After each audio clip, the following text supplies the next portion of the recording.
Welcome into hardcore Penn State football. It is officially whiteout week, and we are starting the week by talking behind enemy lines with Dale Bliss. Will be joining the show from the outsandzoo.com to talk a little bit about Oregon and what we should expect this weekend. Make sure you have liked the video and subscribed if you're watching on YouTube, and make sure you're subscribed wherever you may be watching or listening on podcast form. Let's get right into the show. Welcome into hardcore Penn State football. I'm Corey Listoki. With me, as always, the great Sean Kane. How you doing today, Sean? Doing good, Corey. I don't know how it is in State College, but a little more gloomy outside. But it's supposed to be nice for Saturday. It's like the first really kind of gloomy 2 days we've had here. Before we get into our normal banter, let me please welcome onto the show Dale Bliss from outsandzoo.com. How are you doing today, Dale? Wonderful, thank you. Dale, I'm just assuming here, but I assume that you're on the West Coast. I know that. Are you living in Oregon? Are you living in Eugene? Where are you coming from here? I live in Milwaukee, Oregon, which is just south of Portland. Okay, Milwaukee, Oregon, the city that never sleeps, right? Never sleeps. Get up every morning at 3 a.m. to do content. That's fantastic. And I actually lived in Alaska for a little bit, so I completely understand having to wake up early for football games. And it wasn't easy at times, especially with the noon kicks, or my favorite when Penn State played in Ireland. I think that game kicked off at 3 or 4 a.m. So I completely understand it. How's that been for you so far? Obviously, we talk about the West Coast teams having to transition to, playing and really having to just do whatever the East Coast teams and the Central Time Zone teams want. How's it been for you and covering Oregon and probably having to do a lot more early starts than you probably were used to? It's an adjustment, but it's not a big adjustment for me. Those 9 a.m. games are great because, you watch the game and then you have 4 or 5 daylight hours to follow up and get all your work done, and you still have time to walk the dog. But it does have some weird elements to it. I'm thinking about the trip out to Rutgers and the trip to Iowa for a night game, and then they turn around on Friday night and play Minnesota in Autzen Stadium. I mean, for the team, those are huge adjustments. And I think, the travel coaches will always try to downplay it, but it affects teams. Yeah. And I think Oregon will be staying in Altoona, which is not too far away, but considerably further than I think most teams stay. I think they maybe got the convention center in good old Altoona, Pennsylvania, but it'll be about a 40-minute drive for Oregon on game day to get into town. So something to watch there. I saw some jokes about the traffic. There's not that much traffic going from Altoona to State College as early as they will be heading to the game. But it is something interesting to watch because Penn State, Dale, our airport's not very big. And so, Franklin last year talked about having to basically either fly out of Harrisburg, which is a little bit bigger airport, or having to make a stop halfway through just to get out there for the UCLA game. So I think it's affecting everybody, but obviously affecting Oregon more. But Oregon has not had a problem adjusting to the Big Ten compared to most of the West Coast teams. Dan Lanning and James Franklin, I think, are uniquely paired by the sense that I feel like both of them at times have sort of been criticized for not being able to win the bigger games. Like that's something that both of them have sort of had to deal with. It's been held over their head for quite some time. Where do you stand as far as summarizing where Dan Lanning's been so far in his coaching career with Oregon? Well, Dan Lanning's 39 years old and he's off to a marvelous start. I mean, he's 39-6 in 3 1/4 seasons, 29-0 against unranked teams, 10-6 against teams in the top 25, and 2-4 against team in the top 5. just like Ryan Day and Kirby Smart early in their careers, both Franklin and Lanning have had to deal with that he can't win the big games thing. My response to that, as a football fan and a writer about the Ducks, is that they're all big games. And if you're winning, 840 of all your games, you've won a lot of big games. Winning the Big Ten championship was a big game. Obviously, they've had some failures, and several of those came in the first 2 years of his career. But he's a good coach with a good plan, and I think Franklin is too. Yeah, I think you and I agree with that, Dale, completely. Just nobody wants to call anything a big game anymore unless it's the national championship, and I think you have to blame the college football playoff a little bit for that. It used to be, I mean, you guys just played Oregon State, and I guess I don't know what they call it anymore, but the Civil War used to be a massive deal, no matter how good Oregon State was, or no matter how good Oregon was. And now it's considered a tune-up game before the real season starts, and I think that's one call it a shame of where college football has gone today is that's not even considered a big win anymore or an important win. And with Lanning and Franklin, it seems like it's only a big game if they lose. if they win, it gets discounted. Yeah, that's one thing that I've also thought, like, whoever wins this week, is the media narrative just going to be, oh, well, they beat Oregon and Dan Lanning struggles against big time teams, or, oh, Penn State won. Or Oregon won. Oh, they beat James Franklin. What do you think was going to happen? It seems to always be a never-ending cycle until they win a national championship. I think so. I think that's the only thing that will get that whole narrative and put it away for good.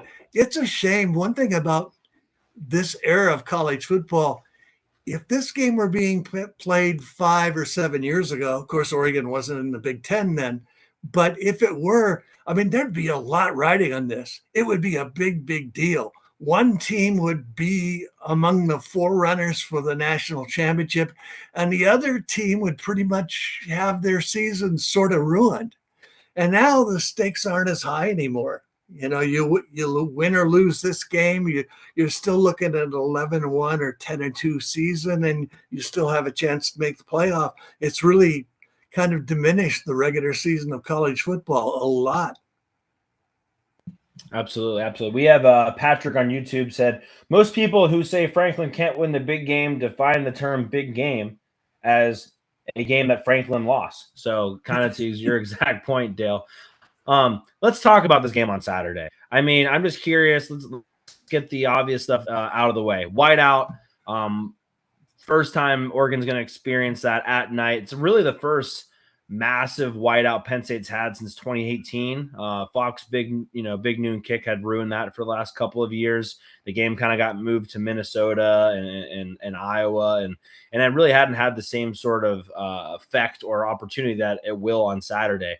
What's the feeling like on your side? I think from what I've seen in press conferences so far, Dan Lanning, he's taking it as a real challenge, as a great opportunity. But I'm just curious in general, what have you heard so far from the players, from the coaches, from the fans, as far as maybe their level of excitement and their concern heading into Saturday, just because of the environment?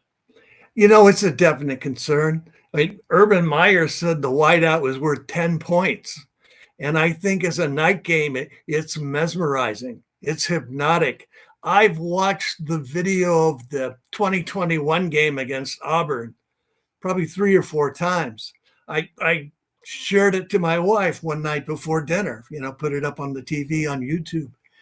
And that scene, that the energy in that stadium, I mean, the kids camp out for what, 2 or 3 days, a week? I don't even know.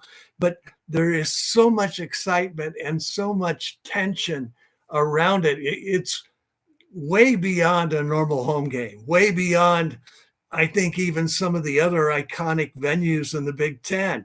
The Ducks have won in the Big House. They've won in the Horseshoe. They won at Camp Randall.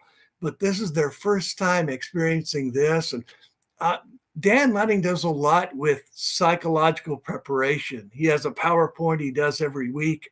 They work with a sports psychologist out of South Carolina to just develop a mindset for every game. And I'm sure that's one of the things they're trying to address.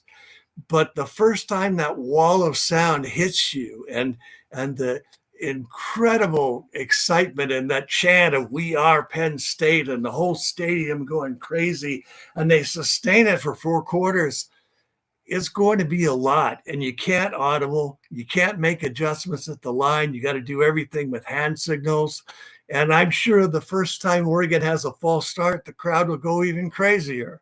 So yeah, it's something they have to deal with. But Dale, are you sure you're not a Penn State fan? I try to look at things in a balanced way, and you got to give the Penn State crowd and the fans and the program credit for the atmosphere they create. It really is special in college football. It will be the first time Oregon has come to Happy Valley since 1964. Sean, what do you have for Dale? Yeah, and then going off that, one of the things that I think in last year's matchup really helped Oregon, I think kind of won them the game, was Dylan Gabriel.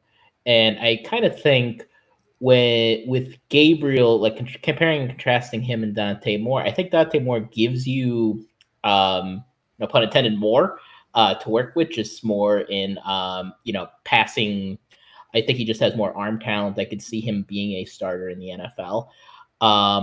Do you think, when you think about his poise, and he hasn't really been battle tested as of yet. I know he started a couple games at UCLA, has started a few games at Oregon. How do you think his poise is going? How poised do you think he will be to handle this whiteout atmosphere? And the defense, not to mention, we have a pretty damn good defense across the field too.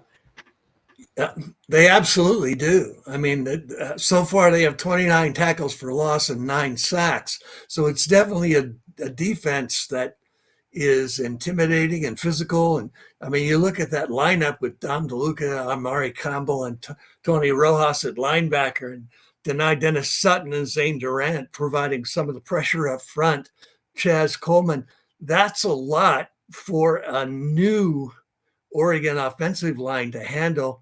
As far as Dante Moore, a quarterback's like a tea bag, right? You don't know what you got until you put him in hot water. Chip Kelly said that. So we really don't know. He hasn't been tested like this. He hasn't faced an environment like this. Little bit of an alarm bell in the Oregon State game at the start of the game. Had a wide open Malik Benson over the middle for a big game and just missed it. Later on, he threw a pass to Gary Bryant on a third down play and threw the ball too hard and just handcuffed him. So there were a couple of signs of, I don't know, nerves, heightened urgency, whatever it happens to be. I mean, he's got, as you said, Sean, he's got great talent, terrific arm, can make all the throws. He's beautiful on the back shoulder fades. But how he handles and just a situation like no other is something we just have to see.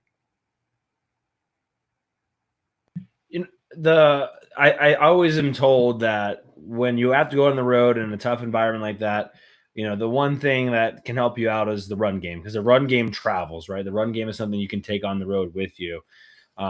That part to me, I think, is interesting because, you have some newer weapons on offense as far as the passing game goes that, I mean, they look good, but it's still early on and maybe still a little bit questionable as how good they're going to be.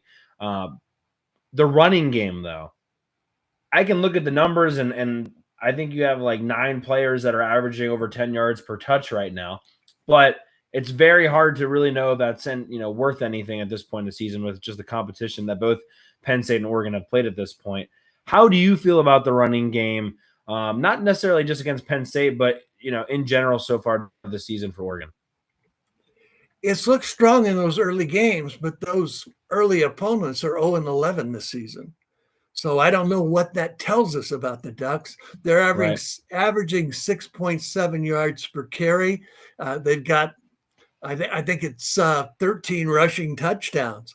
So they've been very successful in that area, but they're going against Penn State defense on Saturday that's allowing 2.8 yards per carry, and it's got some horses up front.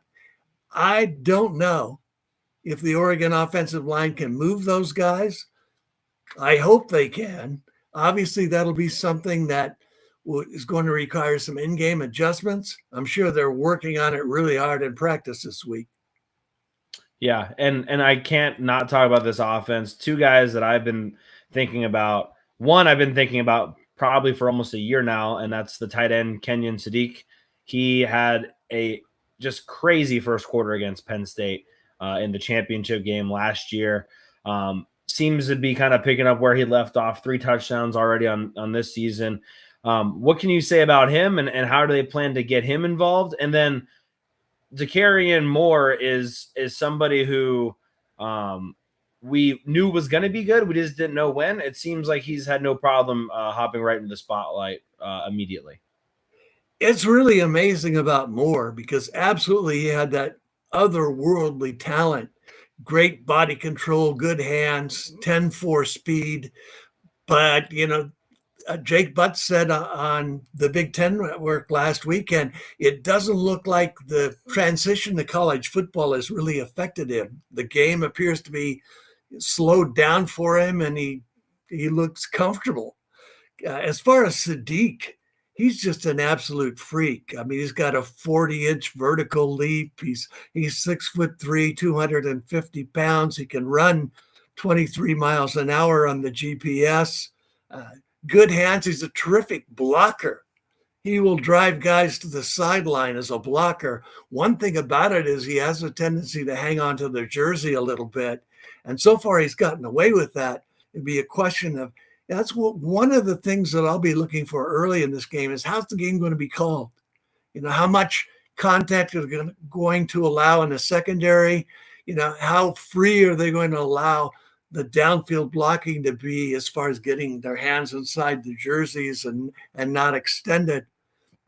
Those are things to watch and things we really can't know going in. But Sadiq's been terrific for the Ducks, and his impact has been a little downplayed because in the early part of the year, they've really spread it around. They used 10 different ball carriers, 10 different receivers. And for a game like this, the rotations are going to tighten a lot. I'm sure they will for the Nittany Lions as well. Yeah, I think Oregon and the West Coast teams in general kind of got that welcome to the Big Ten where we don't call holds. I think you've experienced that. Probably both beneficial to Oregon and probably worked against them as well. But that brings me to the offensive tackles. Like, I was very impressed with Oregon's offensive tackles in the Big Ten title game, and I think, correct me if I'm wrong, they've been very good so far. A couple times where they were leaky in pass pro. Are you at all concerned about that when it comes to going up against Dennis-Sutton, Zariah Fisher? Absolutely. It's another level of competition. And Isaiah World and Alex Harkey, Oregon's offensive tackles, they're new. They're both transfers, World from Nevada and Harkey from Texas State. They've shown some tendencies they've only allowed 1 sack this year so far, but they're playing against tomato cans. Against the PSU, they're facing some NFL players with more quickness, more strength, and World has a tendency to get backed up into the quarterback. He's susceptible to the bull rush a little bit. In terms of, he has good feet. He's a former basketball player. He's 6'8", 309. So he's very athletic, but he still hasn't quite developed the strength for top competition. So it'll be interesting to see how he adjusts and what adjustments Oregon makes in terms of moving the pocket or, having Sadiq chip a guy on his way out to his pass route. It's going to be a challenge for them. On the other side, Alex Harkey tends to get sometimes beat. He tends to, drop step a little bit too much, and sometimes just gets a little bit out of phase with rushers, and he can be beat around the corner. Even he allowed a sack against Oregon State, and that's the only one the Ducks have allowed so far. But again, it wasn't the PSU front with 29 tackles for loss. Yeah, Oregon offensive line also received the PFF Offensive Line of the Week. They said there was only 2 pressures allowed on the 38 passing plays against Oregon State, also running for 289 yards and 6.4 yards per carry against Oregon State.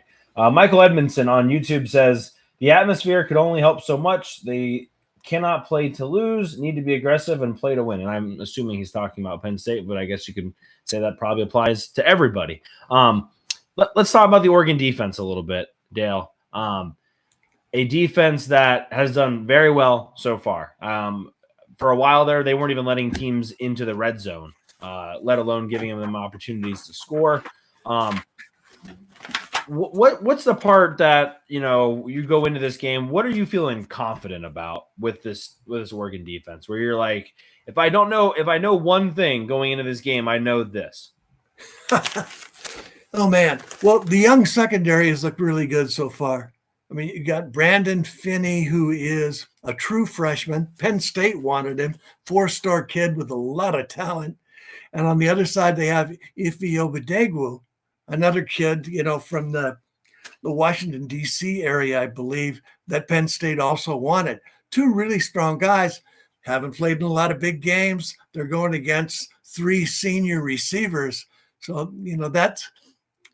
I like the way they've played so far. They've been tough against the pass, but this, again, is another level of test. The very clear, like everybody in the country has wanted some of Oregon's defensive backs lately. They put together a really good recruiting class last year, and they already have a really good recruiting class so far this year. I have one more question that I'll turn it to Sean. I got to ask about Bear Alexander, because this is a guy who at some point almost became a meme in college football, because he had transferred, I don't know how many times when he was in high school, and he transferred multiple times when he was in college. And from the sound of it, and honestly, not that I'm a Bear Alexander fan per se, but as just a fan of college kids figuring it out, it seems like he's somewhat figured it out compared to where he's been in previous spots, and has done some good things so far, has at least contributed early in this season. How have they gotten to this point with Bear Alexander? And do you feel the same way? Like he's a guy that you guys can start counting on as you head into the rest of the season? He's shown some good signs, and he seems to really like the culture at Oregon. He's playing with a little more urgency and intensity, and he's trained well. There have been a few times where he's been moved off the ball. Oregon likes to stem or stunt right before the snap. One of the things can happen with that technique. It's great because it creates some confusion for the offensive line and kind of violates their blocking rules. But sometimes you can get caught if Penn State snaps the ball just as they begin to shift. Well, they can be caught not fully set, not grounded in their stance. And that's a time where you can really bust some big plays against the stem. And that's been evident with Alexander in a couple of occasions where, they just slide him right out of there because he's on the move instead of being grounded in his stance. So I'm sure that, that's another one of those chess matches that Andy Koltanicki and Tosh Lupoi will have to work out as far as how much they use the stem, whether Penn State exploits it, whether there's some, there are going to be adjustments by both sides. Yeah, I mean, I think one of the things that as a Penn State fan, we really want to, one of the reasons that I feel fairly confident going into this game is the ability to run the ball. And I think just from what I know about Oregon, the little, I'm learning more and more every day about them. But one of the things that I feel like we should be able to do is establish the run. Is Oregon as susceptible to giving up those run plays as the media's making it out to be and other fans are making it out to be, or is that something that you feel more confident about? It's a work in progress. I mean, they look great against the Beavers. They allowed 147 total yards, held them to 3.1 yards a carry on the ground. No, I'm sorry, 3.1 yards per play. I think they had 80 yards passing and 67 rushing. So that was a complete domination. But, Nicholas Singleton and Katron Allen both rushed for 1,000 yards last year. And I think they went for nearly 300 in the Big Ten championship game as a team. So, yeah, it's a concern. Penn State's got 4 returning starters on the offensive line. It's a veteran group with Vega Ione and Nick Dawkins leading the way. They should be able to run the football. And that's one of the big concerns for the Ducks. They've got to contain that. And they've got to limit the chunk runs. In the Big Ten championship game, I don't even know. It was close to 8 or 9, but they went crazy with the big gashing runs. And if they do that Saturday night, it'll be a tough night. All right, Dale, I got one more question here for you. Then we're going to turn it over to the fans. I think we got 2 or 3 fan questions for you. One player, offense, defense, special teams, it doesn't matter. One X factor that maybe is flying under the radar, someone we haven't really spoke about yet. Somebody you're like, hey, if this person can make an impact or this person can show up, it could change the entire complexion of the football game. Noah Whittington has missed the last 2 games for the Ducks. He's been out with an injury. Could have been ready to go for Oregon State. If he's full go and ready to go, he's Oregon's best running back. A tough runner who breaks tackles, has some explosion already this year. He has a 39-yard run and a 59-yard touchdown run. He would be a big difference maker if they had him back, and I'd feel a lot more confident about the Oregon offense if he were able to go.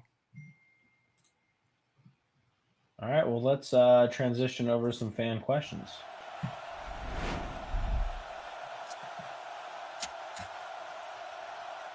All right, we have 3 fan questions for you today.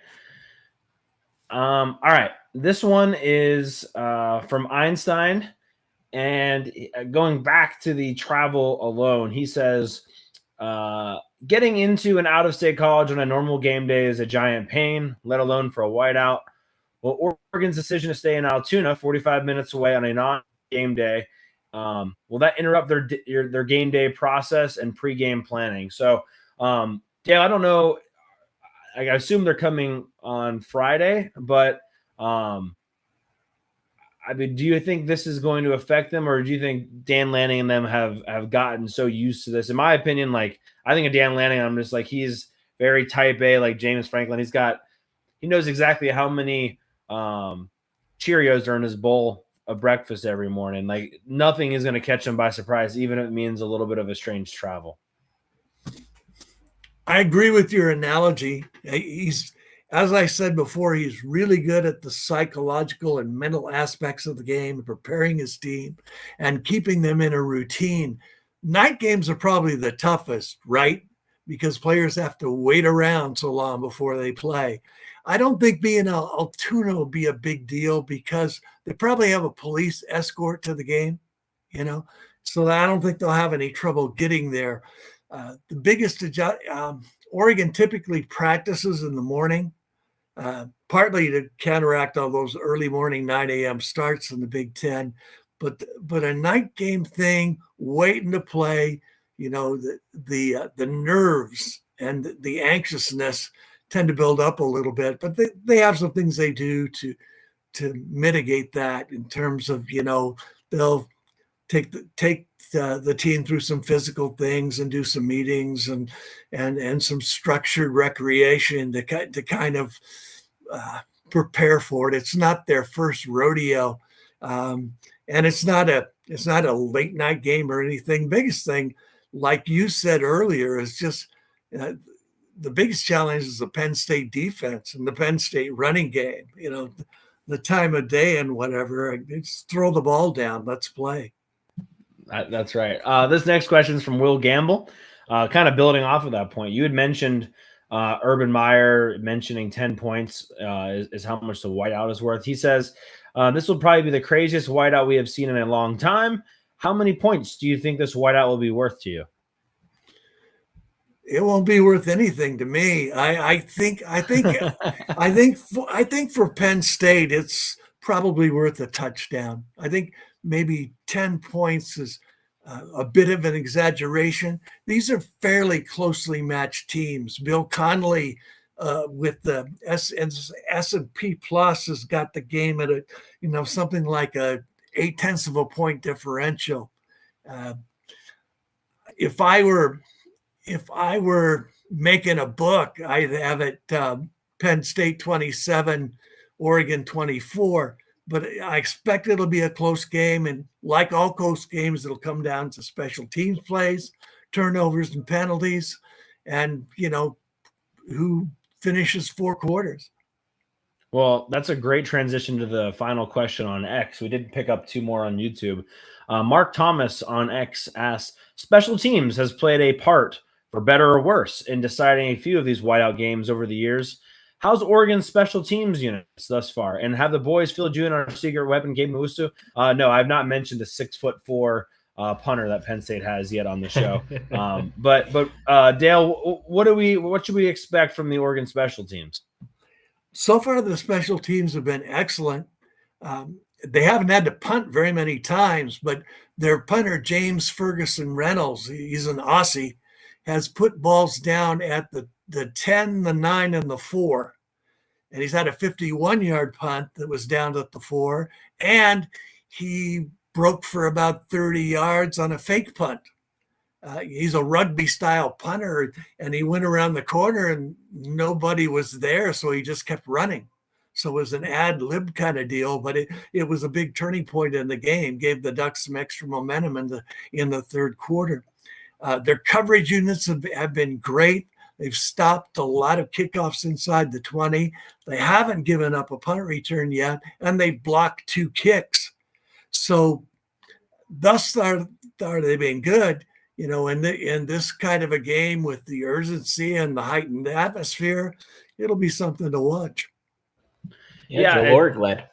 My favorite part about there's a little graphic that came up after that run that he had, and it was like his longest punt was in that game. I think it was like 40 yards, and his run was like for 30 something yards. I thought it was pretty cheeky of a graphic there. Also to note for the Penn State fans, that was the former Boise State punter. He has transferred to Oregon. So slightly familiar for Penn State, who obviously faced Boise State in the college football playoff. So something to kind of keep in mind there. We did pick up a question on YouTube. What is it's from Michael Edmondson. He says, what is your biggest concern as far as I'm assuming he says as far as Oregon goes. So I guess what is the biggest concern that Oregon should have going into this game? Trenches, both ways. I mean, Penn State is excellent in the trenches. The Ducks can be, but they've got to execute. And they have to execute in a tough atmosphere. So definitely play in the trenches. Being able to run the football, being able to protect the passer, being able to stop the run. Like always, that's where the games are won or lost. Perfect. Excellent. Dale, appreciate you hopping on and talking some ball with us. Where can people find your work? Where can people follow you on X? And please plug away. Thank you. Thanks for having me on, by the way. It's Otzenzu, otzenzu.com. And I think on Twitter or X, it's at Otzenzu_Bliss. I think that's right. That's correct. That's right. All right. I got to put up my other screen here, so I was able to confirm that for you. And I believe that Otzenzu.com is part of Fansided Network, correct? It is. And they actually pay me to do this stuff, which is pretty wonderful. That's fantastic. Unfortunately, we did not pay you tonight, but we appreciate your time regardless. Once we get paid, we'll start paying you too, Dale. It all builds the brand. That's right. That's right. Michael on YouTube also says thank you for the insight. So Dale, we don't do this all the time, but every time we do it, we always get great feedback from our listeners. And so we really appreciate you taking some time out of your Monday to speak with us tonight. It was incredibly fun. I appreciate you guys, and good luck on Saturday. Awesome. Thank you, Likewise. Dale. Thanks.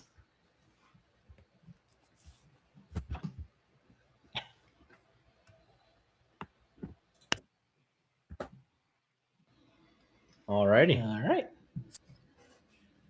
Dale Bliss, everybody. Please go find him on X at @outsinzoo_Bliss. I tweeted like 12 hours ago about that we were going to have him on the show. And so you can find him there, and I'll include him tomorrow as well when I post some of the clips on there as well. So, Sean, what do you think? Feel good. Very informative. Knows a lot of. I know we talk about. Well, we haven't had a lot of people on lately. We can probably get more back into that now that we've actually figured out our platform a little bit more. One of the most prepared people we've had on the show. Yes, absolutely. Really knew his stuff, and you can tell he's really passionate about covering it. So that's what we love here. Yeah, we're passionate. Exactly. We're hardcore Penn State football. That's right. If you're watching live, make sure you like the video. We appreciate it if you did that. And obviously, make sure you're subscribed wherever you're listening. Sean, did you happen to see some of the new stuff we got going on here? Some of the pretty stuff we got going on here. Some new graphics, some new intros, some new. I did like it. I didn't want to interrupt the flow. Right. But like when we first came on, I was like, "Ooh, it's an experience now. It's not just the marching band anymore." So very good, That's Corey. right. That's all Corey, everybody. So no, so that's actually wasn't me. We have a buddy. Okay, never mind. Don't give him credit. Yeah, I did not do that. I mean, I hit the play button, if whatever that's worth. Okay, all right, we'll give you that. I will put his information in the description of the YouTube.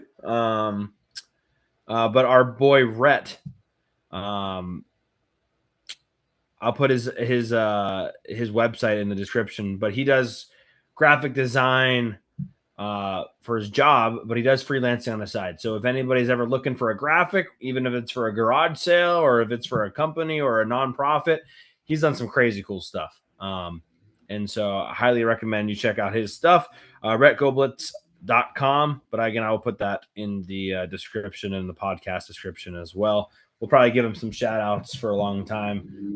I did pay the man as well. You should always pay these people. But we also give him some love on the podcast as well. Sean, we have Penn State, Oregon this weekend. James Franklin's press conference was today. I thought it was one of the more bland pressers of the season so far. Now, to his credit, we've had just copious amount of information coming out on these pressers lately. This one was a little bit more quiet. Malachi Williams seems to be healthy and back in the lineup, hopefully on Saturday, so that could be interesting, especially given that the rotations are going to slow down just a little bit more. That was Franklin's kind of word there. They're going to tighten up on the rotations. So it'll be interesting to see how he plays into that, because I expect to see more Chaz Coleman. And then they just straight up admitted like they didn't get I thought you had a very good tweet the other day about Tyseer Denmark, and he straight up said today, like Tyseer Denmark, Kobe Howard would have liked to play them more, but they wanted to get better chemistry with the starting receivers. And that to me was probably the two biggest things that stood out. But what else stood out to you? Yeah, with the receiver thing, that also, as I was driving, it made me raise an eyebrow. So I was like, that just means we're going to stick with these guys then, doesn't it? You know, we're just going to stick with the four guys we've been playing. And I don't know, guys, that kind of bums me out a little bit. So, but who knows? There's also could be a degree of window dressing here. But anyhow, about what else stood out to me. There was Denmark, the Howard. I promise. He also talked about health wise. There were no about the lack of bumps and bruises. I think we already twice. knew We that. had two additional bumps and bruises counts there. So I think we're up to like 7 on the bumps and bruising count. Yeah. And I don't think any of them were too alarming. Like Malachi Williams had been out, so we knew that, and we're going to be getting him back on Saturday. And yeah, like you said, he seemed, I don't want to say guarded, but like a lot more coach speak than we had been accustomed to. But yeah, I mean, overall, I think he just seems very LTFI. Also talked about vanilla play calling. Kind of explain what we've said here. Like, you don't really do that. Like you don't just go in there saying, okay, we're not going to run anything that's really, really good this week. It's just kind of matchup based. I will say, I think Sean Fitz actually talked about this a little bit on their podcast. It's not necessarily that you're just holding off on things, but you're going to shelf some things. And we talked a little bit about Drew Aller not running the ball, except, while scrambling, trying to pick up a few yards, not taking any hits. Franklin mentioned it, I think, right after the Nevada game, and then 2 days after at the weekly press conference, that Drew Aller took too many hits. So all of a sudden, you didn't see Drew Aller keeping it on read options anymore. And I think that's going to change on Saturday. I think they're going to encourage him to run more. I think he's probably going to run the ball, Corey, about at least 5 times, I would say. I think he's going to run 10 times. Yeah. That's why, I think 5's being a little conservative. So, yep. So I think you're going to see more of that. And Franklin, like I said, kind of alluded to, it's not really vanilla per se, but it's just matchup based. Also, I think we've been one thing that I do think we've been very vanilla with has been the route concepts, not really overcomplicating things. I think that could be something you see different on Saturday as well. So I know I kind of went off on a tangent there, but no, you deserve a good tangent or two, Sean. I wanted to just mention this. So I mentioned a couple times, but James Franklin, 104 wins now in his tenure at Penn State. I think he's close, like 128-ish career-wise, which is almost 100 more than Dan Lanning. So it's funny to me because, like, Franklin's been around for a little bit longer than some of these young bucks. Maybe that means something. Maybe it doesn't. I don't know. He needs one more win to pass Rip Engel, who was the head coach for Penn State from 1950 to 1965, which, by the way, means the last time that Oregon came to Happy Valley was when Rip Engel was a coach. So if there's any sort of like stars aligning, James Franklin could pass Rip Engel. Last time Oregon was here, Rip Engel was here. Just throwing things out there and see if they'll stick today. And it would be one of those quote unquote big wins as opposed to the small ones. You know what, though? Oregon AP ranking came out. Oregon is 6. It won't be a top 5 win for James Franklin. So not a big win. You're gonna have to wait. You're gonna have to wait another time to get your big win. We'll get more insight with practice and stuff later this week. Sean, am I missing anything massive that we wanted to discuss tonight? I don't think so. Like you said, we're going to get into a lot of the preview on Wednesday. Also, Penn State did move back to number 3.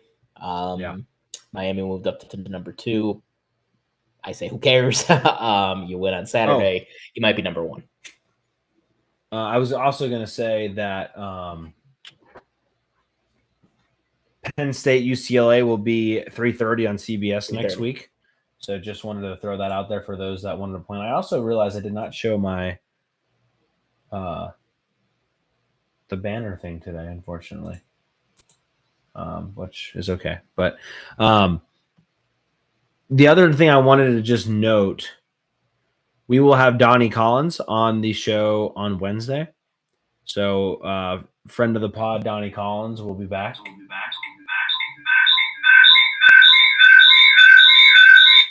Sorry about that. I don't know why that happened, to be honest with you. It happens. Sorry about that, everybody. Make sure to not include that on the audio version. So I'll have Donnie Collins on Wednesday, and then we will get into our true kind of predictions and whatnot on the Wednesday night show. And our press conference, our presser, and practice notes as well. Sean, any other final thoughts? I mean, I haven't been downtown. I'm actually going to be going downtown tomorrow to kind of get the vibe. Oh, I guess we should say College Game Day will be in town. We didn't mention that. So College Game Day will be here. Josh back Pate at Old Main. No Josh Pate. Illinois, USC, and then going to Bama, Georgia is an interesting two decisions, in my opinion. Yeah. I mean, Illinois looked really good on Saturday, so maybe you really wanted to check that out. Kurt Cignetti is still burying them, by the way. He said something again today that the Iowa game will be a lot more of a challenge than it was last week. He's such an asshole. but I mean, he's a great coach. I got to give it to him. Yeah. I really want to kind of pound them into oblivion, too, when we play them. I had the under, and at halftime, I was already in doubt. And then he says, like, he wants his offense to score more points, like, kind of the way he says things. I'm like, oh, that's gone. He's going to score as many as he can. And sure enough, 63 points later. All right, Sean. Well, we'll wrap up this episode a little bit early-ish. Again, I want to thank Dale Bliss for coming on the show, outsinzoo.com, part of the Fan-Sided Network. Very knowledgeable, very helpful. We didn't have any games last week, so I thought it was a good opportunity to get someone else in here to talk about Oregon football. And we'll be back on Wednesday with Donnie Collins to preview and get the game going. Pick'em is live as of like right before the show, so if you haven't seen that yet, the Pick'em is up and live. If you have not dropped us a 5-star review on Apple Podcasts, please go over to Apple Podcasts, drop us a 5-star review. Even if you just watch it on YouTube, go over to Apple Podcasts, drop us a 5-star review. We'll read it on the show. If you're listening on Spotify, you can also just give us a 5-star rating. We'd appreciate that as well. And then obviously, if you're watching on YouTube, make sure you've liked the video and subscribed. Until then, I think we're pretty much good here, Sean. Yeah, I'm going to do my pick'em right now so I don't forget. Smart man. That's Sean Kane over here. I'm Corey Listoki. You have been listening and watching Hardcore Penn State Football until Wednesday night. Bye, everybody. Have a good night.